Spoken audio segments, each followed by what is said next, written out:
जब हनुमान जी के भक्त की जान बचाने के लिए हजारों वानरों की सेना एक साथ पहुंच गई सड़क पर, कैसे वानरों की टोली ने बचाए अपने भक्त के प्राण। क्या हुआ भगवान हनुमान का चमत्कार। हनुमान भगवान अपने भक्तों के उद्धार के लिए कभी भी कहीं भी पहुंच जाते हैं। भगवान हनुमान की कृपा सच में निराली है। जहां भक्त को जरूरत पड़ती है वहां वो हाजिर हो जाते हैं। तो क्या हुआ जब भक्त की रक्षा करने के लिए पधारी बंदरों की एक टोली। जानने के लिए वीडियो को अंत तक देखें। और अगर आप हमारे चैनल पर नए हैं तो हमारे चैनल को सब्सक्राइब करना ना भूलें।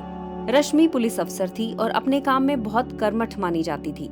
उसका पति भी पुलिस अफसर था। दोनों दिन में पुलिस का काम करते थे और शाम में अपना पूरा समय भगवान हनुमान की पूजा में लगा देते थे। दोनों की भगवान हनुमान में गहरी आस्था थी और इसी कारण दोनों ने पुलिस की नौकरी की थी ताकि अपने शौर्य का परिचय दे सके। एक दिन रश्मि ने दिल्ली बॉर्डर से आने वाला ड्रग्स का एक बड़ा रैकेट पकड़ा। इस रैकेट से जुड़े लोगों के गहरे राजनैतिक ताल्लुकात थे, इसलिए रश्मि को लगातार अलग अलग जगह से कॉल आने लगे जिन्होंने उन्हें केस को रफा दफा करने को कहा। पर रश्मि ने ऐसे किसी भी दबाव के आगे झुकने से मना कर दिया। इस कारण बहुत से लोग उसकी जान के दुश्मन बन गए। एक दिन जब रश्मि एक कंस्ट्रक्शन साइट की जांच करने गई थी तो उस पर किसी ने छत से ईंट फेंक कर मारी, पर रश्मि किसी तरह इस ईंट से बच गई।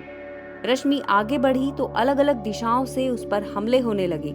इन हमलों से रश्मि को काफी चोट आई। वो इन हमलों से बचकर किसी तरह निकल ही रही थी कि किसी ने डंडा मारकर उसे बेहोश कर दिया। रश्मि को जब होश आया तो उसे एहसास हुआ कि उसे बुरी तरह से घायल कर मरने के लिए छोड़ दिया गया था। उसके शरीर में जगह जगह धारदार हथियारों के निशान थे। उसने मन ही मन ये मान लिया था कि अब उसकी मौत करीब है। वो मन ही मन हनुमान भगवान को याद करते हुए बोली कि हे बजरंग बली, मैं चाहती हूँ कि मेरे आखिरी समय पर मेरे मुंह पर तेरा नाम हो। ये कहकर उसने हनुमान चालीसा पढ़नी शुरू कर दी। तभी उसने देखा कि दूर से एक भीड़ चली आ रही है। देखते ही देखते उसने देखा कि आसपास के पेड़ों से हजारों बंदर उससे जुड़ते चले गए। हजारों बंदर इस तरह एक जगह इकट्ठा हो गए कि हुजूम बन गया। इन बंदरों ने चारों तरफ से रश्मि को घेर लिया।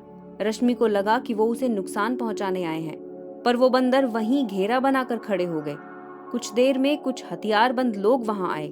ये वही लोग थे जिन्होंने रश्मि को घायल किया था और ये देखने आए थे कि रश्मि की मौत हुई या नहीं। पर वहां बंदरों का झुंड देखकर वो कुछ नहीं समझ पाए।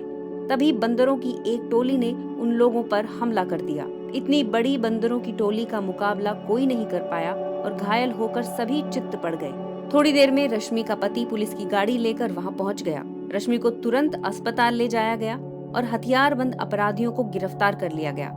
रश्मि का इलाज हुआ और उसकी जान बचा ली गई। जब रश्मि ने अपने पति को पूछा कि उसे उसके घायल होने का तथा वहां होने का पता कैसे चला, तो उसके पति ने बताया कि बंदर का एक बहुत बड़ा झुंड अपने मुंह में कपड़ा और जूता ले जा रहा था।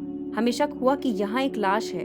इन्हीं बंदरों का पीछा करते हुए हम यहाँ तक पहुँचे हैं। रश्मि ने बताया कि कैसे हनुमान जी का नाम लेते ही बंदरों का ये झुंड उसकी मदद को पहुँच गया। हो ना हो, ये सब भगवान हनुमान का ही चमत्कार है। दोनों ने हनुमान भगवान के सामने जाकर उनका धन्यवाद किया और बजरंगबली का उद्घोष किया कि उन्होंने न सिर्फ रश्मि की जान बचाई बल्कि कुछ कुख्यात अपराधियों को भी जेल भिजवाया। ऐसे ही हनुमान जी से जुड़ी हुई सच्ची और रोचक कहानियों के लिए हमारे चैनल पर बने रहिए। जय बजरंगबली।